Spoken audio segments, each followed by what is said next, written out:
শুভ দুপুর বন্ধুরা, আজ আমি শুক্তো করব, তোমরা নিশ্চয়ই বুঝতেই পারছো। তো শুক্তো করার জন্য আমি এখানে নিয়ে নিয়েছি কাঁচকলা, এখানে নিয়েছি আমি উচ্ছে, এখানে নিয়েছি আমি সজনে ডাঁটা আর আলু, এখানে নিয়ে নিয়েছি আমি বেগুন, আর এখানে হচ্ছে শুক্তো মশলা। আর এখানে আমি চিনি নিয়েছি, নুন নিয়েছি, পাঁচফোড়ন নিয়েছি, সর্ষে নিয়েছি, রাঁধুনি নিয়েছি, আদা নিয়েছি, আর নিয়েছি তেজপাতা আর শুকনো লঙ্কা, আর এখানে বড়ি ভাজার জন্য দিয়ে নিয়েছি। আর এখানে শুক্তোটা আমি দুধ দিয়ে করব। আর একটু দুধ নেওয়ার ইচ্ছে ছিল, কিন্তু কাঁচা দুধে করতে হয়, কিন্তু কাঁচা দুধ তো আর কেটে যাবে, সেই জন্য আমি এমনি দুধেই করলাম।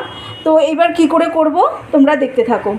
বড়িটা ভেজে তুলে নিলাম, নিয়ে তারপরে যে তেলটুকু ছিল তাতেই তেজপাতা, শুকনো লঙ্কা আর ওই একটুখানি রাঁধুনি আর পাঁচফোড়ন আর সর্ষে ফোড়ন দিয়ে দিলাম, দিয়ে এবার সবজিগুলো দিয়ে দিলাম।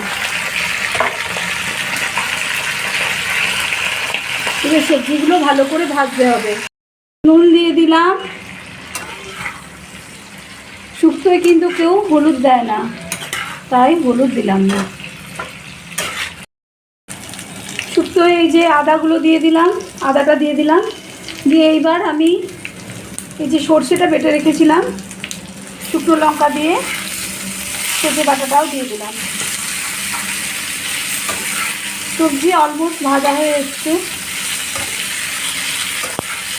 এই যে এই বাটিটাতে আমি অল্প একটু রাঁধুনি আর অল্প একটু পাঁচফোড়ন আর সর্ষে একসাথে ভেজে রেখেছি, এটা গুঁড়িয়ে আমি শুক্তোতে দিয়ে দেব।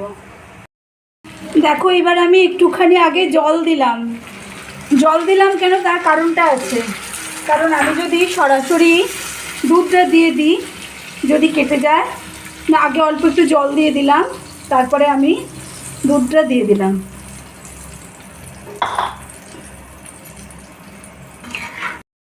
নুনটা একটু কম কম লাগছিল, তাই আর একটু নুন দিয়েছি, আর একটু জল দিয়ে দিলাম। এবার আমি ঘিটা দিয়ে দিলাম,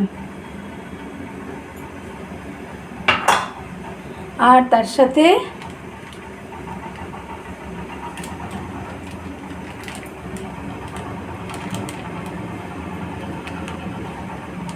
এই যে সানরাইজ শুক্তো মশলা, এটা খুব টেস্ট হয় দিলে, আমি দেখেছি। আমি বাড়িতে মশলা করে দিই, তারপরেও এটা দিই। আর এখানে দেখো বড়িগুলো ভেজে রেখেছি, ওটা এখন দেবো না, তার কারণ ওটা যদি আমি এখন দিই গলে যাবে। আর একবার একটু ফুটবে, তারপরে একটু বাদে দিয়ে দেব। একদম আগে নামাবার আগে দিলেও আবার বড়িগুলো শক্ত থাকবে, সেই জন্য মাঝামাঝি অবস্থায় দিয়ে দেব। তো আজকের মতো আমি বিদায় নিচ্ছি। তোমাদের শুক্তো রান্না কেমন লাগলো অবশ্যই কমেন্ট করে জানিও। চাইলে এইভাবে রান্না করে দেখো, খুবই ভালো লাগবে। বিদায় নিলাম, সবাই ভালো থেকো।